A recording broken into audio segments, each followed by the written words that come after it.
하나님의 말씀 함께 보겠습니다. 하나님의 말씀은 고린도전서 13장 11절로 13절의 말씀입니다. 내가 어렸을 때에는 말하는 것이 어린아이와 같고 깨닫는 것이 어린아이와 같고 생각하는 것이 어린아이와 같다가 장성한 사람이 되어서는 어린아이의 일을 버렸노라. 우리가 지금은 거울로 보는 것 같이 희미하나 그때에는 얼굴과 얼굴을 대하여 볼 것이요 지금은 내가 부분적으로 아나 그때에는 주께서 나를 아신 것 같이 내가 온전히 알리라. 그런즉 믿음, 소망, 사랑 이 세 가지는 항상 있을 것인데 그 중에 제일은 사랑이라. 아멘. 말씀드린 대로 우리 이강춘 총무 목사님께서 나오셔서 오늘 항상 있을 것이라는 말씀의 제목으로 귀한 말씀 증거해 주실 때에 은혜 있으시길 바라면서 나오실 때에 하나님 앞에 영광의 박수로 환영하겠습니다.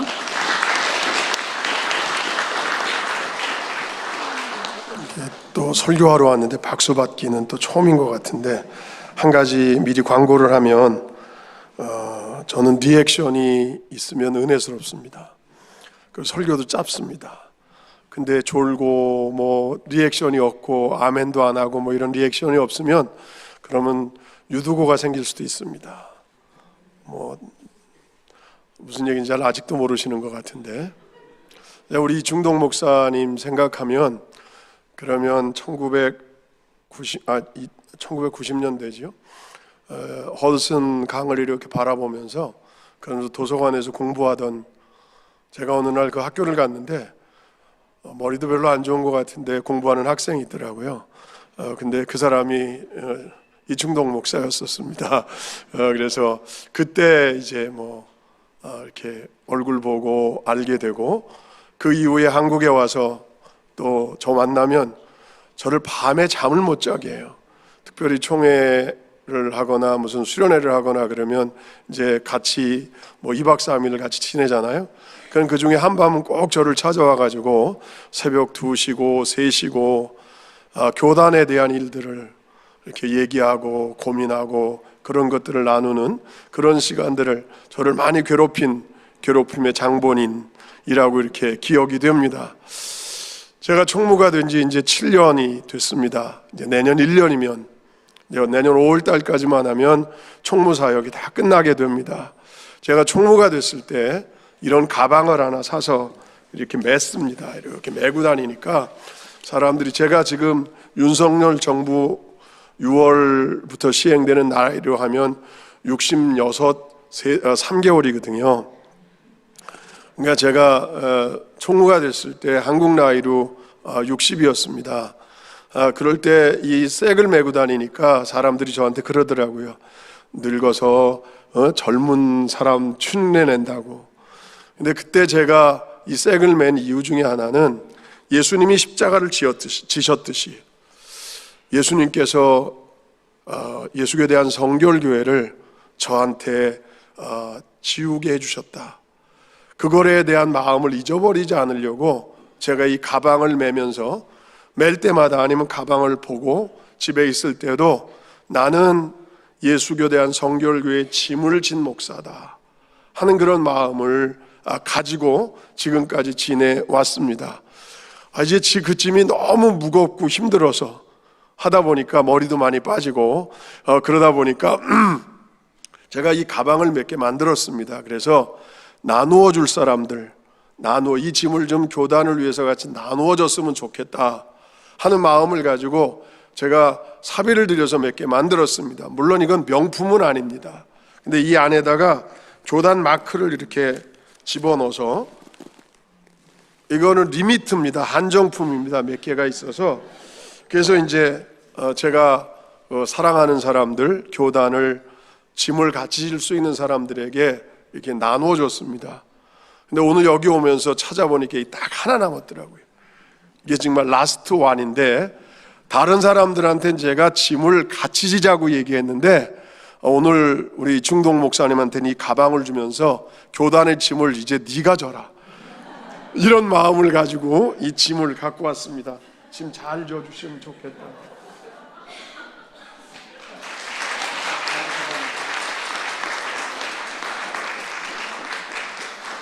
전 이제 1년만 짐을 지면 교단의 짐을 벗어버리는 그런 시간을, 그래서 이제 짐을 지고 가는 사람들을 위해서 기도하고 짐을 지고 가는 사람들을 격려하는 그런 자리에 있게 될 것인데, 여기 같이 앉아 있는 여러분들이 이 교단의 짐을 지고 갈 우리 이충동 목사님과 또 하나님의 그 교회들을 잘 섬겨가고 있는 그런 목회자들을 위해서 저와 같이 격려하고 기도하는 일 잊어버리지 않고 해주시기를 부탁드립니다. 2000년이 됐을 때 이 얘기를 했는지 안 했는지 잘 모르겠습니다만은 2000년이 되었을 때 영국 BBC 방송이 새로운 그 밀레니엄을 맞으면서, 그러면서 새로운 센츄리를 맞기도 하고 또 새로운 밀레니엄을 맞는 거니까, 그러니까 1900년에 태어나서 2000년에 100세를 맞은 저 삿포로에 있는, 일본 삿포로에 있는 할머니 한 분의 일생을 다큐멘터리를 찍었습니다. 혹시 보셨습니까? 아니면 들어보셨습니까? 이런 얘기? 고맙습니다. 안 들어봐 주셔서. 그래야 제가 얘기할 게 있잖아요. 그래서 BBC 방송이 공영방송이잖아요. 공영방송인 그 BBC 방송이 그 삿포로 시골에 있는 할머니를 영상을, 다큐멘터리를 찍었습니다. 그분은 그 삿포로에서 태어나서 거기서 초등학교, 중학교, 고등학교, 대학교를 나오고 자기가 나온 학교에서 학교 선생 교편을 잡고 은퇴를 하고, 그리고 은퇴를 하고도 30년이 넘는 시간을 거기서 수많은 것들을 보면서, 그러면서 인생을 살았습니다. 다큐멘터리를 다 찍고 100세 생일을 맞은 그 할머니를 BBC 방송 기자들과 같이 있는 사람들이 셀레브레이션 해주면서, 그러면서 BBC 방송 기자가 묻습니다. 선생님, 100년이라고 하는 세월이 결코 짧지 않았을 텐데 어떻게 사셨습니까? 우리 유강현 장로님한테 그런 질문하시면 뭐라고 대답하실지, 제가 우리 이충동 목사님 처음 만났던 그 학교에 가면 그 학교에 묘가 쭉 있습니다. 그 묘에, 그 묘비에 다 뭐라고 한마디 써 있어요. 저희 그 신학교를 위해서 많이 헌신했던 여장부 중에 한 분인 홍대실 권사님이라고 하신 분이 계신데, 그분의 묘비는 고 김웅조 목사님이 이렇게 쓰셨어요. 잘 와서 큰일 하시고 잘 가셨다. 지난 월요일 날 그분의 52주기 추모 예배를 드릴 때 저보고 격려사라라고 그랬는데, 이거 누구에게 격려를 해야 될지 모르잖아요. 근데 어떻든지 간에 남아있는 분들이 그분처럼 살았으면 좋겠다. 그래서 다 같이 여러분들의 묘비에 뭐라고 쓸 거예요? 그분은 잘 와서 큰일 하시고 잘 가신 분. 어떻든지 간에 우리의 일생에 대해서 우리가 뭐라고, 어떻게 살아왔다고 얘기할 게 있을 거 아니겠어요? 그분은 그 질문을, 100세의 선생님이 그 질문을 받았을 때, 그때 붓을 들고 글씨를 3글자를 썼습니다. 그 첫 번째 글자가 바람풍자입니다. 두 번째 글자가 길도자입니다. 세 번째 글자가 소원을 빈다, 기도한다, 기도 기자를 썼습니다. 그래서 풍, 도, 기, 이 3글자가 크로즈업돼서 쫙 잡히는 것으로 끝납니다. 그럼 그 의미가 뭔 거라고 생각이 듭니까? 저는 그것을 보면서 이렇게 생각을 했습니다. 우리 인생이 살아가는 것을 길을 간다고 얘기하지 않습니까? 그래서 여정이라고 얘기하잖아요. 길을 가는 존재들을. 근데 자기는 100년의 길을 걸어왔다는 겁니다. 그 걸어오는 동안에 수없이 많은 바람이 있었다는 거예요. 그런데 그 바람을 기도하면서 맞으며 걸어왔다. 여러분, 여러분의 인생길을 어떻게 걸어가고 계십니까? 얼마나 남았는지 잘 모르지만 제가 계산해 보니까 저희 아버님이 한국 나이로 73세, 6월 전 나이로 73세 돌아가셨습니다. 그러면 제가 아버님만큼만 산다고 하면 6년 남았습니다. 얼마 안 남았더라고요. 저희 어머님은 95인데 아직 살아계십니다. 그분 나이로 살려면 좀 지겨울 것 같아요. 제가 어떻든지 간에 우리 인생의 나이가 얼마 남았는지 모르지만 어떻게 살아가고 있는가, 뭐라고 얘기할까? 수없이 많은 바람들이 우리의 인생을 계속해서 걸어가는 인생에 가끔은 시원하게 할지 모르지만 우리에게 큰 충격을 주는 그런 인생 사건으로 다가올 텐데, 그런 것들을 어떻게 이기면서 갈 수 있을까? 그분은 기도하면서 하나님이 주시는 힘으로 살아오셨다는 거죠. 여러분, 예수님이 우리를 위해 십자가에 죽으셔서 우리를 구원하셨잖아요. 그래서 십자가 생각하면 괜히 눈물이 나고 감사하고, 특별히 저 같은 악한 존재가 내가 하나님이었다면 이강춘이라고 하는 존재는 구원 안 했을 것 같아요. 너무 못난 놈이고 못된 놈이니까. 다른 사람은 저 괜찮은 사람으로 생각합니다. 그런데 내가 나를 보면 얼마나 악하고 못됐는지 자기가 자기를 알잖아요. 안 그런 표정들이네. 설교 길어질 것 같으네, 반응이. 그래서 여러분, 저는 그러기 때문에 십자가 보면 가끔 웁니다. 나 같은 사람. 그래서 어떤 신앙인은, 선배 신앙인은 이 벌레 같은 날 위해, 사실 그게 우리의 모습이잖아요. 그래서 십자가 생각하면 나를 구원하신 하나님의 은혜가 너무 커서 감격스러운데, 저는 그 십자가를 묵상할 때마다 또 하나 생각나는 게, 주님이 십자가를 지시면서 우리에게 이루어놓으신 일이 있는데, 그것은 성소에 있는 휘장을 가르신 거예요. 여러분, 휘장이 막혀 있는 것은 뭐예요? 하나님과 사람 사이에 담이 있었다는 거예요. 아무나 하나님을 만나기 위해서 갈 수 없는데, 예수님이 십자가에 휘장을 가르셔서 지성소에 누구든지 들어갈 수 있도록, 과거에는 대제사장만 1년에 한 번씩 들어가서 인류의 죄를, 인생의 죄를 하나님 앞에 해결할 수 있는 길을 열게 했는데, 대제사장인 예수님이 휘장을 가르심으로 인해서 누구든지 그 은혜의 보좌에 올 수 있는, 그 시은자에 나갈 수 있는 축복을 우리에게 허락하셨다는 거예요. 그거를 히브리서 4장 16절에 이렇게 얘기하지 않습니까? 우리 인생은 때를 따라 돕는 은혜가 필요한 존재들이다. 아무도 아멘을 안 해서 한 사람 한 것 같은데, 본인들이 굉장히 잘 사는 것 같고 괜찮은 것 같아가지고 우리는 은혜가 필요 없습니다, 이런 생각을 하는지 모르지만, 여러분, 우리 인생은 목사가 되었어도, 박사가 됐어도, 돈이 수십억, 수백억, 수천억 있어도 우리 인생은 때를 따라 하나님의 도움이 필요한 존재입니다. 때를 따라 돕는 은혜를 얻기 위해서 은혜의 보좌가, 주님이 십자가를 통해서 쫙 갈라놓으신 그 보좌에 나갈 수 있는데, 어떻게 나갈 수 있을까?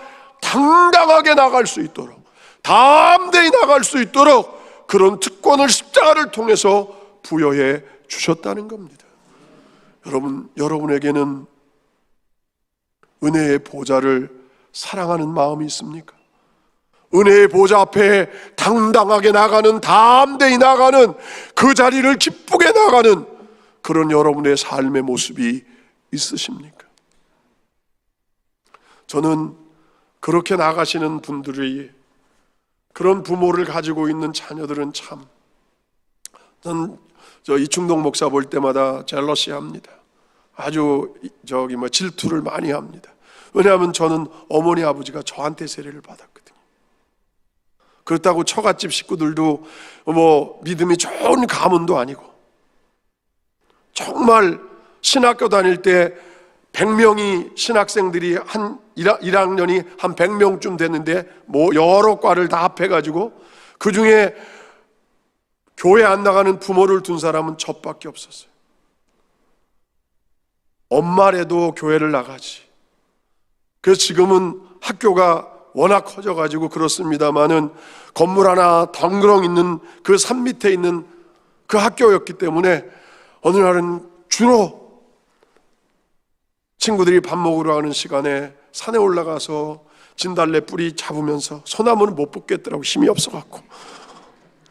하나님, 나 정말 외로운데, 아무도 나를 위해서 기도해 주지 않는데 하나님 실수로 나를 부르신 거 아닙니까? 이런 기도를 수없이 많이 하면서 지내왔습니다. 그런데 부모는 없어도, 세상에 백은 없어도 은혜의 보좌가 있더라고요. 그 은혜의 보좌 앞에 나가면 하나님이 주신 은혜가 정말 너무 놀라워서, 내가 이 얘기 했는지 모르는데 제가 초등학교 때 IQ 검사한 거를 봤거든요. 슬쩍 봤는데 그게 내 건지 내 친구 건지 모르지만 나는 내 거라고 확신하고 지금까지 살아왔는데 그게 2자리였었어. 여러분, IQ 2자리 가지고 목사를 어떻게 해요? 전혀 신앙생활을 하지 않는 부모 밑에서 자란, 근데 은혜의 보좌가 있더라고요. 여러분, 여러분들에게 은혜의 보좌를 하나님이 허락하셨는데, 주님이 십자가를 통해서 허락하셨는데 그거 빼앗기지 마세요. 다른 나라와 다르게 우리는 새벽에 나와서 새벽에 도우신 하나님이 베푸시는 그 은혜의 보좌가 우리 한국 사람들에게 주어진 특권이잖아요. 축복이잖아요. 그거를 빼앗기지 마세요. 여러분들이 그 은혜의 보좌 앞에 나오면 하나님이 하늘문을 열고 하늘의 은혜를 부어주시면 아무것도 할 수 없는 현실을 할 수 있게, 아무것도 감당할 수 없는 그런 연약함 속에서도 그 세상보다도 큰 것들을 이기게 하시는 능력이 우리에게 주어질 거라는 거죠. 난 이 교회가 그런 능력 속에 살아가는 교회가 될 수 있기를, 여러분들이 될 수 있기를 주의 이름으로 간절히 축원합니다. 은혜의 보좌가 아버지의 주머니가 아닙니다. 엄마의 지갑이 아니라는 거예요. 다시 얘기합니다. 우리에게 은혜의 보좌는 무릎 꿇는 성소의 자리입니다. 다시 무릎을 꿇는 일이 회복돼서 하나님이 원하시는 것에 채움받고 그 능력 속에 살아가는 저와 여러분이 될 수 있기를 다시 한번 축원합니다. 제가 4월 1일 날 트리키예를 다녀왔습니다. 그런데 안 가고 싶습니다. 다 무너져. 저는 지진이 나고 한 2개월 정도 지났을 때 갔기 때문에 많은 곳이 치워졌습니다. 그래서 깨끗한 곳을 봤습니다. 근데 이렇게 집들이 서 있는데 조금 자세히 보니까 다 금이 가 있습니다. 제가 머물렀던 그 호텔이 있었던 시도 무너진 거는 16채인가 무너졌대요. 근데 무너뜨려야 할 집은 300채가 넘는다는 거예요. 그러니까 흔들려서 다 금이 가고 그런 부분이에요. 그런 것들을 보면서 가슴이 너무 아프고, 더 가슴이 아팠던 것은 그 지역이 아는 것처럼 시리아하고 접경이어서 그 남쪽으로 가니까 그 시리아 난민들이 나와 있는데, 튀르키예 사람들은 자국이니까 도와주는데 시리아 난민들, 이 사람들은 정부에서 전혀 신경을 쓰지 않습니다. 그러니까 정말 힘들고 어렵게 살아가는 거예요. 제가 갔던 곳 한 곳은 카지안 탭이라고 하는 곳인데, 거기가 300만 근이 사는 그런 지역인데, 그런데 제일 많이 피해가 있었던 곳이기도 해요. 거기에 시리아 난민들이 한 50만쯤 있는데, 근데 거기에 한국 사람들이 들어가서 선교를 하다가 100% 다 쫓겨났습니다. 그러니까 한국 사람들과 관계되어 있는 교회는 없는 거예요, 개신교회는. 근데 시리아 난민 패스터 하나가, 목사 하나가 교회를 하고 있어서 거기를 찾아갔습니다. 2, 3층을 빌려서 예배당을 하면서 구호하기 위해서 거기서 3시간씩 차를 타고 가서 밥을 해주기도 하고 또 필요한 일용품들을 나눠주고 그런 것들을 잔뜩 창고를 하나 빌려갖고 싸놓고 정말 구호 헌금이 들어오면 또 사가지고 그걸 나누고 그거를 하다가 너무 스트레스가 심해서 본인도 힘들어하는 모습을 보면서 울면서 왔는데 우리가 이런 일들이 비일비재하게 일어나잖아요. 그저께는 제가 울진을 갔다 왔습니다.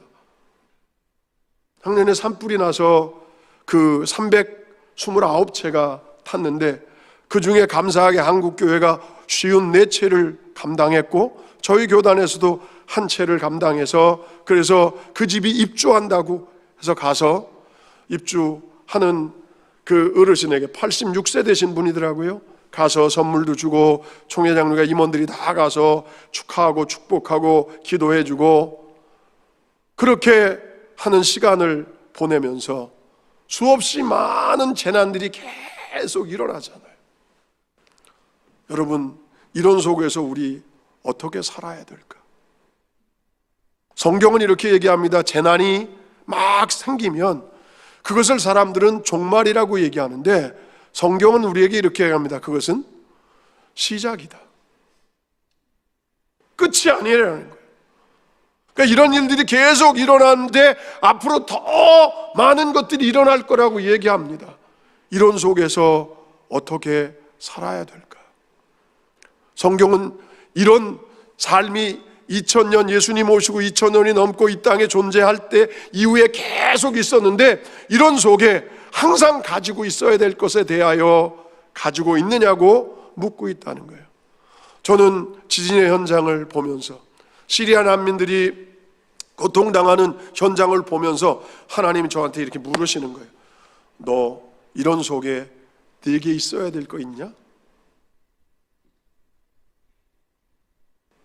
오늘 고린도전서 13장 13절에 보면 믿음, 소망, 사랑 이 세 가지는 뭐 해라? 항상 있을 것인데. 여러분, 우리의 삶이 힘들고 어렵고 여러 가지 문제가 일어나는 속에 우리에게는 믿음이 있느냐는 거예요. 우리에게는 소망 중에 살아가냐는 거예요. 우리에게는 사랑하며 내 삶을 살아가냐는 거예요. 여러분 기억하십시오. 예수님의 설교를 마태복음에 근거하면 마태복음 4장 17절이 첫 설교입니다. 그게 뭐예요? 회개하라, 천국이 가까웠다. 그 예수님이 사역을 쭉 하시는데 마태복음 24장에 예수님이 종말에 대한 말씀을 하십니다. 그렇지 않습니까? 제자들이 묻잖아요. 마지막 때에 어떤 일이 있습니까? 종말에 대한 얘기를 다 끝내십니다. 그리고 난 다음에 25장에 주님이 마태복음에 공개한 마지막 설교를 하시는데 그 설교가 세 가지입니다. 아는 것처럼 비유를 통해서 뭐로 얘기하십니까? 열처녀의 비유, 달란트의 비유, 그리고 양과 염소 오른편 왼편으로 가르는 세 가지 비유로 예수님의 설교를 마감하십니다. 구원받은 사람, 인생의 종말에 대한 부분을 살아갈 텐데 이 살아가는 사람들이 어떻게 살아가야 될까에 대해서 25장에 말씀하신 게 세 가지라는 게 첫 번째 얘기한 게 뭐라고요? 열처녀의 비유. 그럼 뭐를 얘기하는 거예요? 신랑을 기다리는 소망 중에 사냐? 라는 것을, 소망 중에 살아야 된다는 것을 말씀하신 거죠. 두 번째가 뭐예요? 달란트의 비유예요. 여러분 달란트라고 하는 게 뭐예요? 피스토스라고 하는 단어를 쓰는 믿음이라고 하는 거예요. 우리의 인생의 삶이 종말이라고 하는 무서운 일들이 벌어지는 속에서 너 믿음으로 사냐? 그리고 또 한 가지, 오른편 왼편 나누어지는 그 모습을 통해서 뭐라고 얘기합니까? 너 사랑하고 살았냐는 거예요. 언제 내가 주님을 섬겼습니까? 언제 내가 주님을 돌봤습니까? 내가 언제 주님에게 먹을 것을 드렸습니까? 네가 네 옆에 있는 사람에게, 갇혀 있는 사람에게 먹을 거 줬잖아, 돌아봤잖아, 사랑했잖아. 주님은 사랑했냐 안 했냐를 가지고 우리의 인생의 삶을 구분하신다는 것을 얘기하신 거예요. 종말에 대한 얘기를 하시고 너희가 살아야 할 삶의 모습은 소망하고 살아야 된다는 거예요. 여러분, 주님을 소망하십니까? 천국을 소망하십니까? 나이가 들으니까? 여러분, 우리 속에 정말 어떤 일을 만나도 나에게 믿음이 있는지, 소망이 있는지, 사랑이 있는지 한번 체크해 보셔야 합니다. 여러분, 믿음이 뭡니까? 한 가지로만 얘기합시다. 믿음은 어떤 상황에도 하나님을 신뢰하는 겁니다. 내가 이해가 안 돼요. 감당이 안 돼요. 그럼에도 불구하고 난 하나님을 신뢰하는 거예요. 우리는 조금 좋은 일 있으면 좋으신 하나님 찬양을 합니다. 그래도 조금 어려운 일 있으면 하나님 계신 거야, 안 계신 거야? 우리의 환경, 처지에 따라서 하나님이 계셨다가 안 계셨다가 내 믿음이 있다가 없다가 그러는 거예요. 여러분, 믿음은 어떤 상황에도 하나님을 붙잡는 거예요. 하나님을 신뢰하는 거예요. 그게 내가 죽음의 자리에 간다고 할지라도, 그럴지라도 그분을 신뢰하는 것, 그것이 믿음이라는 거예요. 여러분, 히브리서 11장을 읽어보면 믿음에 대한, 그 믿음의 영웅들에 대한 얘기가 나오지 않습니까? 저는 그 마지막 부분에 가서 이런 것들이 있습니다. 어떨 때 믿음으로 아들을 살림받기도 하고 병을 낫기도 하고 어떤 역사들이 막 일어났는데, 그런데 어떤 이들은 칼로, 톱으로 켬을 당하고 짜림을 당하고, 그럼에도 불구하고 그들은 하나님을 신뢰했는데 뭐라고 얘기합니까? 더 좋은 부활을 얻기 위하여 기꺼이 자기의 생명을, 여기 지금 톱으로 켬을 당하는데도 기꺼이 그렇게 가고 있는 겁니다. 잘려지고 있는데도 하나님을 신뢰하는 겁니다. 내가 이해할 수 없는 상황 속에서도 나는 하나님을 믿습니다. 여러분, 십자가에서 예수님이 7마디 하시잖아요. 그 중에 첫째 마디가 뭐예요? 엘리 엘리 라바 사박다니. 저는 이 말은 잘 몰라요. 이거를 번역하는 한국말을 너무 좋아해요. 나의 하나님, 나의 하나님, 어찌해서 나를 버리십니까? 여러분, 그 예수님의 믿음을 한번 보세요. 예수님은 한 번도 버림을 당해본 적이 없는데 십자가에서 처절하게 버림당하는 그 속에서 누구에 의해서 버림당했어요? 하나님에게 버림당했어요. 그럼에도 불구하고 뭐라고 얘기합니까? 나의 하나님. 그럼에도 하나님은 나의 하나님이십니다. 여러분, 이게 믿음인 거예요. 여러분, 이 믿음에 부활이 있는 거예요. 이 믿음에 역사가 있는 거예요. 이 믿음에 새로운 세계를 바꾸는 하나님의 능력이, 축복이 드러나는 거예요. 이 믿음으로 여러분들이 채워지기를 주의 이름으로 간절히 축원합니다. 여러분, 소망 속에 사십니까? 정말 그분을 소망하고 그분에 대한 기대를 가지고 그리고 살아가냐는 거예요. 죄송합니다. 원로 목사님도 계신데 내가 총무해 갖고 늘은 게 딱 하나 있어. 몸무게 늘었다 그런 거 아니고 욕이 늘었어. 욕이. 장로님, 제가요 총무하면서 와, 정말 목사들이 왜 이러냐, 욕만 늘었어요. 나 착한 사람이거든요. 욕 잘 안 하는데 총무하는 동안에 아유, 이제 그래서 순화 좀 하려고 1년 동안은 짐은 저기다 줬으니까 그냥 이제 좀 안 하려고. 그럼 정말 힘들고 어려운 부분의 모습, 그럴 때 내가 어디를 보고 있냐는 거예요. 이런 얘기로 하나로 얘기합시다. 생각나서. 여러분 아는 것처럼 혹시 어느 무명 선교사의 이야기 들어보신 적 있어요? 이 교회는 들어봤을 것 같은데, 이 중동 목사님 얘기했을 것 같은데. 여러분, 아프리카에 선교하던 선교사가 안식년을 맞아서 배를 타고 뉴욕항으로 들어오는데, 근데 그 배에 대통령이 탄 거예요. 그래가지고 이제 그 한국에 도착했을 때, 그랬을 때 사람들에게 전부 나가지 말라고, 대통령 먼저 내려야 되잖아요. 아, 안 그렇구나. 같이 내려도 되는구나. 근데 이제 딱 그래서 이제 이렇게 나와서 보니까 대통령 왔다고 그 카페트, 붉은 카페트가 쫙 깔리고, 그 다음에 군악대가 나와서 빰빠레를 빵빵빵빵 하고, 사람들 수없이 나와가지고 대통령 아프리카 순방 외교 잘하고 왔다고.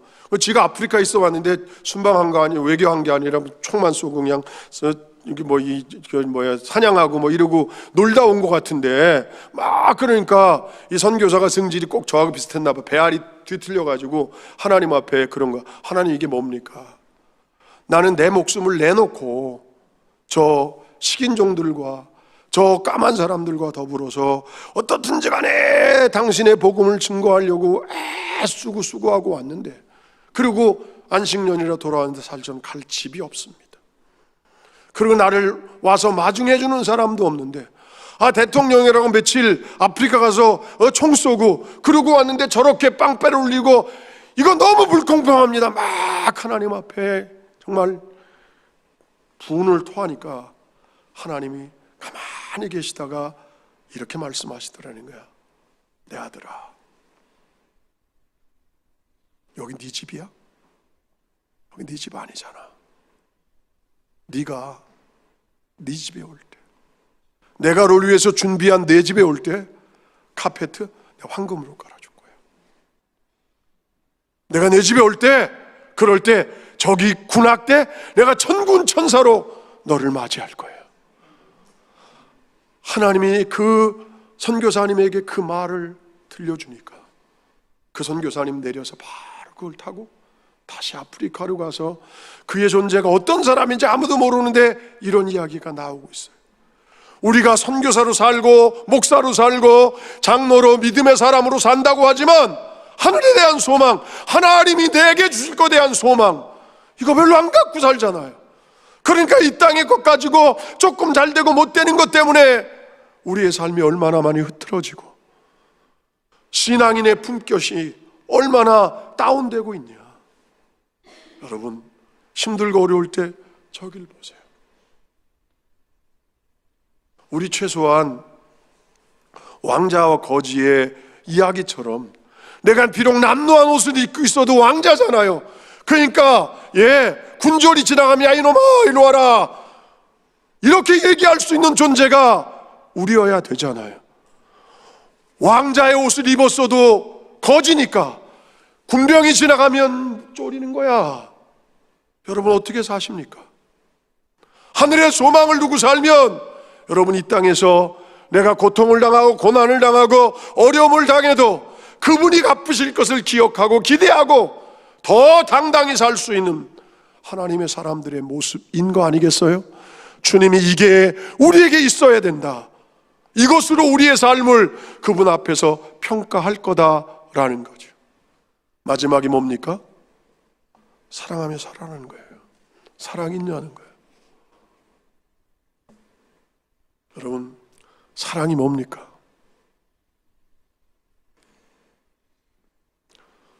수없이 많은 거 얘기할 수 있어요.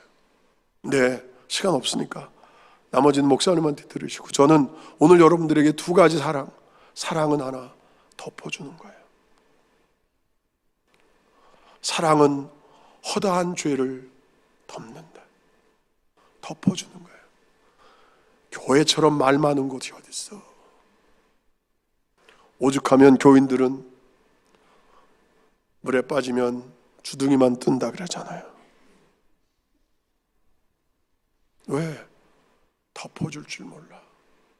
저는 한국을 대표하는 교회 중에서 하나인 세문안 교회를 참 귀하게 생각하는데, 거긴 100년의 역사 속에 목사가 5분밖에 섬기지 않았어요. 여러분이 아는 김빵빵 목사님, 지금은 이제 좀 젊은 목사님이 오셨습니다만은, 그분이 황모모 변호사하고 결혼하고 하는 그런 일들이 있었고 그랬잖아요. 교회 문제를 많이 불러일으켰다 그래요. 그런데 그 교회에서 목사님에게 안식년을 다녀오십시오, 얼마나 많이 얘기할 게 있겠어요.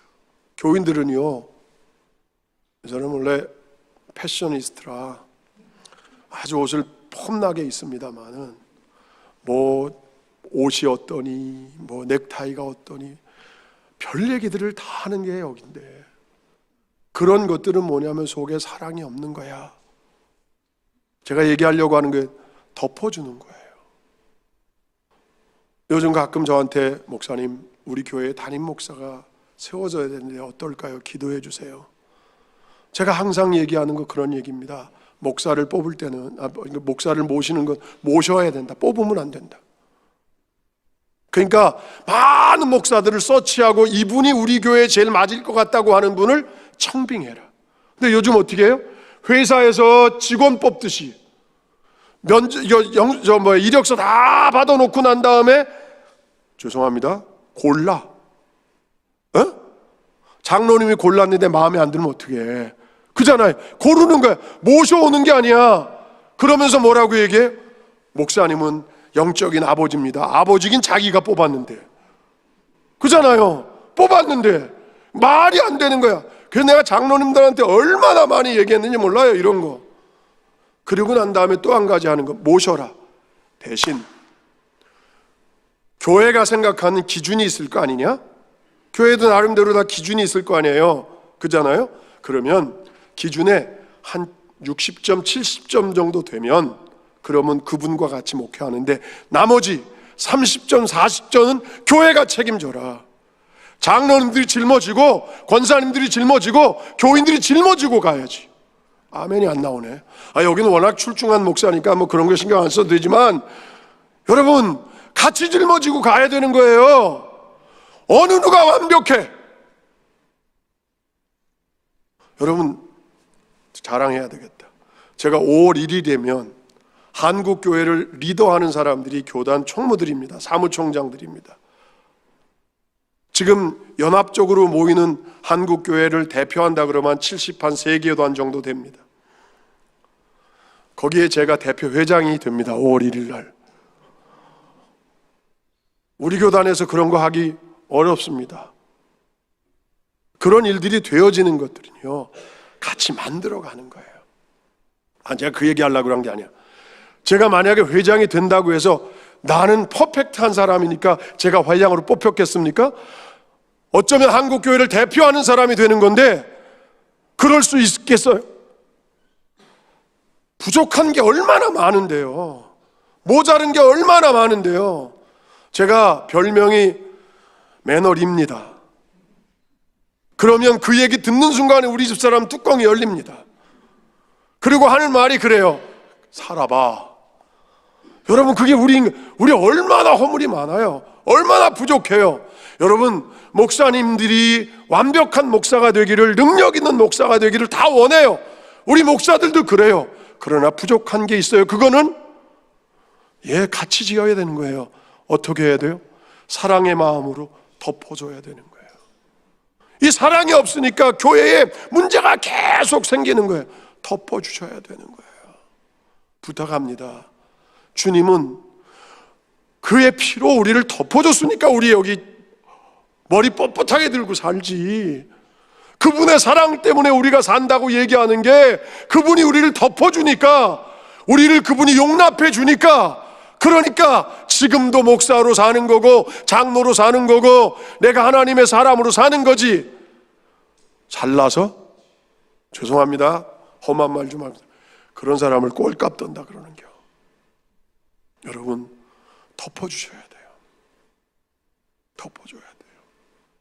난 이 교회가 그런 덮음의 사랑이 있을 수 있기를 주의 이름으로 간절히 축원합니다.